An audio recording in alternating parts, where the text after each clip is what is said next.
Здравейте на всички! В това видео ще разгледаме как може да се развие земеделска дейност, включително и животновъдство, чрез европейските програми за финансиране в България. Ще разгледаме както за съвсем стартиращи земеделски производители, така и за вече развити такива. Ще разгледаме възможностите за преработка, които попадат в хранително-вкусовата промишленост, и ще разгледаме възможностите за диверсификация на земеделската дейност с вече друг тип дейност, ако естествено някой има подобни инвестиционни намерения.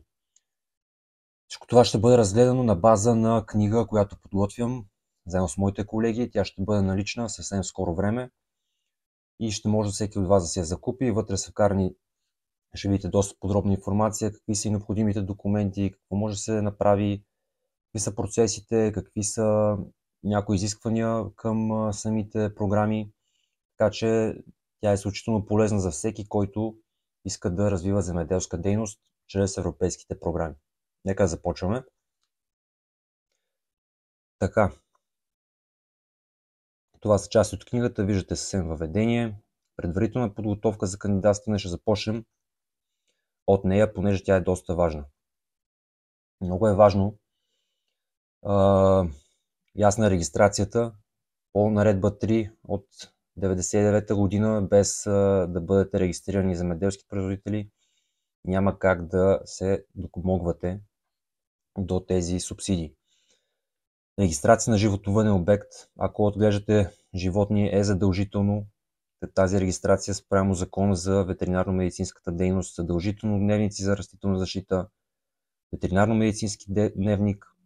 Също така е задължително анкетните формуляри да бъдат ежегодно актуализирани и проверявани. Съответно, какво отглеждате, ако са писани на насъждения, на намерения за насъждения, да бъдат след това прехвърлени на насадени. Всичко трябва да бъде много стриктно по тези програми, защото има немалко случаи, които подобни грешки могат да доведат съответно и до отказване на финансова помощ. Съответно и системата ИСАК, тъй като в нея също има така нареченото чертаене, трябва данните в анкетните формуляри и в ИСАК да отговарят, съответно да бъдат едни и същи, еднакви. Сега започваме с финансирането за нови фермери от самото начало, което от познатите мерки 6.1 и 6.3, както и вече новата мярка, която е за над 65, т.е. за до 65 годишни, тъй като до сега беше само до 40 години горната граница. За кого са подходящи тези програми? Те са подходящи за хора, които наистина искат да развиват земеделска дейност. Не са подходящи просто за да вземеш едни пари, тъй като има изисквания съответно да разширяваш своята дейност и да поддържаш тази, имаш и бизнес план, който е 3 годишен. Сега, изискванията са следните. Това трябва да бъде първата ти регистрация като земеделски производител. Тоест, ако преди 5 години си имал регистрация, прекъснал си, сега направиш пак, не можеш да кандидатстваш. По мярка 6.1 и 6.3 трябва да имаш по-малко от 24 месеца регистрация към дата на кандидатстване. По новата мярка, която е за 41 до 65 годишни, там трябва да имаш най-много една година, най-много 12 месеца. Това е много важно да споменем. Сега нека да видим как се разделят самите мерки. Имаме 6.1, която е с най-високата субсидия 40 000 евро. Там възрастта на ЗП-то трябва да бъде от 18 до 40 години, размера на стопанството от 8000 до 20 000 евро СПО, регистрацията като ЗП, както казахме, по-малко от 24 месеца към датата на кандидатстване. Мярка 6.3, субсидията е наполовина, тъй като там вече могат да влизат и доста по-малки стопанства. Отново възрастта е 18 до 40 годишни, размера на стопанството вече от само 3000 евро до 8000 евро СПО, доста по-ниска долна граница. И отново най-много 24 месеца регистрация като земеделски производител към датата на кандидатстване. Новата мярка, която е за фермери над 41 до 65 годишна възраст, субсидията е 30 000 евро. Възрастта вече Я споменахме, размера на стопанството е над 4000 евро СПО и регистрацията е от най-много 12 месеца. Какво може да се прави с тази субсидия? Тази субсидия представлява оборотни средства, т.е. това е една от, да не кажа единствената мярка, по която се получават средства преди да си направил някакви разходи. В случая се получава половината от субсидията при сключване на договор и половината след приключване на проекта, след като си изпълнил всички твои изисквания. И виждаме, съответно, само за една част от проекта трябва да покажеш фактури, останалите не се търсят като доказване за разходи, т.е. можеш да ги дори съхраняваш, както се казва, бели пари за черни дни. По 6.1 трябва да покажеш фактури за 7000 евро, по 6.3 за 3500 евро и по новата мярка за възрастните фермери 7500 евро фактури. Тези фактури, ето за какви неща може да се харчат. И така може да се купува и втора употреба. Документите за кандидатстване са налични тук в книгата. Стандартният производствен обем са дадени примери, има ги в сайта ми, може да погледнете, да си изчислите вашия. Това е какво означава 3000 евро СПО, какво означава 8000 евро СПО. Минимален брой на растенията на единица площ. Това е съответно технология и изискване на фонд земеделие. Ако имаш прекалено малко насаждения на единица площ на декар, съответно те няма да те финансират, защото това не е икономически изгодно, не са високи изискванията, съвсем стандартни са. Също го има налично в книгата, може да видите и тази информация. Какви са изискванията за периода на изпълнение? Това е важно нещо. Увеличение задължително по тази мярка. Идеята е, че когато получаваш пари, те искат от фонд земеделие, от Европейски съюз да увеличиш своето стопанство, съответно да преминеш към марка 4.1 и така нататък след време. Увеличението е различно и при определени типове животни, съответно е с по-малко количество СПО. Друго изискване, трябва да закупиш заложените по проекта активи, както разгледахме горе, и преминаване на обучения. Задължително се преминава кратък курс за опазване на околната среда, който най-често онлайн. Но ако нямаш обучение, ако не си бил в училище, което е за животновъдство, за земеделие, ако нямаш такъв университетско образование, задължително трябва да преминеш. Това не означава да се връщаш в училище или да ходиш на университет. Отиваш в центровете за професионално обучение и там придобиваш една от цените квалификации и направлението растениевъдство, ветеринарна медицина. Надолу вече има и други възможности. Така има информация за проверките от фонд земеделие, в детайли няма да влизаме сега. Какви са изискванията след приключване на проекта? Съответно 3 години бизнес план. Не трябва да приключваш дейност, трябва да имаш определени брой декари, които ти си заложил и си наясно. И не можеш да си продаваш закупените по проекта активи. Трябва да си стоят в инвентарната книга. След като си преминал през тези мерки за новите фермери, отиваме на съответно 4.1. От тук разликата е следната. При тези мерки за новите фермери, там трябва да имаш под 24 месеца регистрация. Тук можеш да кандидатстваш, ако имаш над 24 месеца. И задължително трябва да имаш поне 8000 евро СПО като размер на своето стопанство. По 4.1 вече, там е доста по-сериозен като бюджет и до 500 000 евро е за целия програмен период. Т.е. ако кажем, че има 3-4 приема по 4.1, всеки един земеделец може да получи до 500 000 евро общо субсидия по тези програми. Финансирането е на 50-60%. Кой може да кандидатства по 4.1? Както казахме, 24 месеца регистрация непрекъсната като ЗП и 8000 евро СПО. Могат да кандидатстват и групи и организации на производители, или както и по 4.1, така и по 6.1 и 6.3 могат да кандидатстват и ЕОД-та, ООД-та и така нататък, които също трябва да имат регистрация в областната дирекция по земеделие.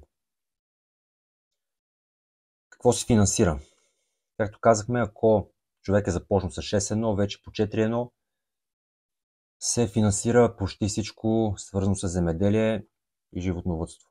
Това може да включва закупуване на земеделска техника, като трактори и комбайни, прикачна техника, плугове, култиватори и така нататък. Може да се изграждат складове за съхранение на продукцията или да се подобряват съществуващи такива складове. Могат да се направят и фотоволтаични системи към тях за собствено потребление. Могат да се създават трайни насаждения по самия проект, т.е. по проекта да се финансира самото засаждане от фирма-изпълнител, напоителни системи, оборудване, подобряване на енергийната ефективност, прецизно земеделие, софтуери, оранжерии, като цяло всичко свързано с самото производство на земеделски продукти. Могат да се купат също така и нови земи. Има ограничение, че само разходите за закупуване на земя могат да бъдат до 10% от целия проект, но това също е възможно за разрастване на самото стопанство. Сега, каква е разликата? Ако по 6.1.6.3 получаваш парите, поне половината предварително, тук получаваш след като си направил разходите, може да получаваш и междинни плащания, т.е. да бъде всичко това на траншове. Сега, какви документи са необходими? Това, което е по-интересно е, че 6.1 и 6.3 са доста по-трудни, с доста повече изисквания, с доста повече проверки, отколкото 4.1, където говорим за доста по-голяма субсидия. Какви са изискванията след периода, т.е. за периода на изпълнение? 24 месеца имаш да изпълниш проекта, 3 години за строително-монтажни дейности. След приключване на проекта отново имаш бизнес план, който трябва да поддържаш поне 50% да изпълняваш заложената програма в него. Бизнес план е малко по-сложен, колкото по 6.1 и 6.3, но това не го прави по-труден за изпълнение. Застраховка задължително трябва да се направи на всичко. Други неща, които са описани тук. Подробности сега няма да навлизаме толкова много. 4.2 до вече другата мярка, която е подходяща за преработка на продукция. Има разлика между 4.1 и 4.2. По 4.1 можеш единствено да съхраняваш и да пакетираш продукцията. Всичко, което е свързано с преработка, независимо дали говорим термична обработка, дали говорим за нарязване, дали говорим за нещо друго, е по 4.2. 4.2 вече е насочена към това, ако си, да речеме, производител на мляко, ако искаш да произвеждаш млечни продукти, може да произвеждаш вина, оцет, месни изделия, колбаси, компоти, конфитюри, консерви и така нататък, и така нататък. Това е по мярка 4.2. Финансирането от тук е до 1 милион евро субсидия, като основният процент на субсидията е 50%.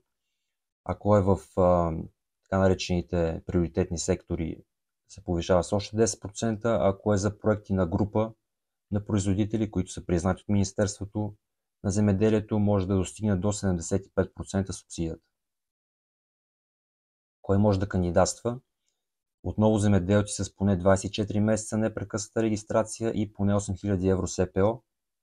Могат да кандидатстват и фирми с поне 24 месеца непрекъсвата преработвателна дейност.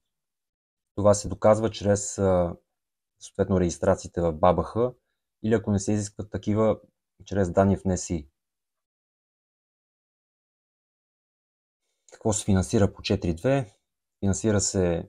Може да се финансира целият строеж на нов цех или подобрение на съществуващ такъв, цялото необходимо оборудване, машини, съответно може да се финансира лаборатория, в която съответно да се извършат анализи на произвежданата продукция, фотоволтаични системи за собствено потребление, съответно може да се закупат транспортни средства за вътрешно цехов транспорт, говорим за мотокари, електрокари, софтуери, патенти, лицензии, авторски права, марки, което може да бъде полезно, ако съответно се продава някакъв тип брандиран продукт. Какви документи са необходими за кандидатстване? Съответно от тук доста прилича на 6.4, т.е. трябва да имаш съответно парцел или обект с договор за наем за поне 10 години или твоя собственост. Там нататък се изгражда инвестиционен проект за самия цех, независимо дали говорим само за ремонт или за цялостно изграждане, оферти от изпълнители, технологичен проект, съответно за това как ще извършва дейността. Там нататък другите неща са декларации, приложения. Това, което е по-специфично е, че тук се изискват предварителни договори за реализация на самата продукция. Тоест, че ще намериш фирма, която ще изкупува твоята продукция. Това е малко по-така особено. И предварителен договор за доставка на поне 25% от суровините, също ако суровините не са твое производство, т.е. трябва да намериш земеделски производител или доставчик, с който да сключиш предварителен договор, че ще ти доставя поне 1/4 от суровината, необходима за дейността на завода. Изискванията са отново подобни на 4.1. 24 месеца, ако няма СМР, 36 месеца, ако има строително-монтажни дейности. Много изискванията са същите, застраховка, поне 50% от бизнес плана, ако си земеделски производител да поддържаш 8000 евро СПО и регистрация и така нататък. Имаме след това на мярка 6.4, която земеделските производители са на отделен бюджет, т.е. може да кажем, че те дори са и приоритет под някаква форма. 6.4 е подходящо, ако вече искаш да разнообразиш своята дейност, включително говорим за теб като човек, като бизнесмен, може и някои хора го използват за своето семейство, съпруг, съпруга, деца, които искат съответно да започнат свой собствен бизнес. 6.4 е свързана с неземеделски дейности, т.е. сега ще разгледаме. Има производство, има услуги, има занаяти. Това са трите направления. Производство на неземеделски продукти, като започнем от мебели, метални изделия, електроника, така нататък. Услуги в всички сектори на икономически дейности и занаяти. Всички занаяти, които са по закона за занаятите. Сега тук съм описал някои идеи в книгата. Търговски комплекс, хранителен магазин, фитнес, детска градина, дом за възрастни, нехранителни продукти, производство. Могат да се произвеждат някои видове храни и напитки, като например хлебни изделия, т.е. пекарна, бира, газирани напитки, автосервис, автомивка, бензиностанция, сектор здравеопазване, медицински кабинети, аптеки, занаятите и така нататък и така нататък. Пълният списък с допустими дейности е наличен в книгата. Тук какво е като изискване? Трябва да бъде на територията на селска община. Самата дейност на фирмата не могат да се финансират, което попада в Закона за туризма, което са къщи за гости, хотели, ресторанти, заведения и всичко останало. Кой може да кандидатства? Земеделски стопани с поне 8000 евро СПО. Няма изискване за 24 месеца регистрация. Може да имаш и един месец регистрация, но трябва да имаш 8000 евро СПО. И микропредприятия, т.е. това са предприятия с под 10 човека служители. Наобщо казвам. Какво се финансира по 6.4? Строително-монтажни дейности с цялостно изграждане или ремонт на сграда. Може да се финансира закупуване на земя до 10% от стойността на проекта, нови машини, оборудване, инструменти за дейността, отново фотоволтаична система за собствено потребление, софтуери и общи разходи, свързани с проекта, които са за консултанти, архитекти и така нататък. Документите, те са подобни на 4.2, отново целият проект стъпва реално на имот. Без имот не може да се направи проект, или поне много трудно. Тук няма изискване за подобни договори за предварителни доставки, за продажба на продукцията. Изискванията са същите, както и за период на изпълнение след него и така нататък. Това бяха основните процедури, най-популярните, които са на национално ниво. Освен тях има и други, които сега ще разгледаме накратко, които човек трябва да следи информацията, за да бъде в крак с тях. Първо време говорим за местните инициативни групи, така наречените МИГове. Тези групи са организации на местно равнище, най-вече в селските общини, които съответно разпределят европейски средства, конкретно за самата община.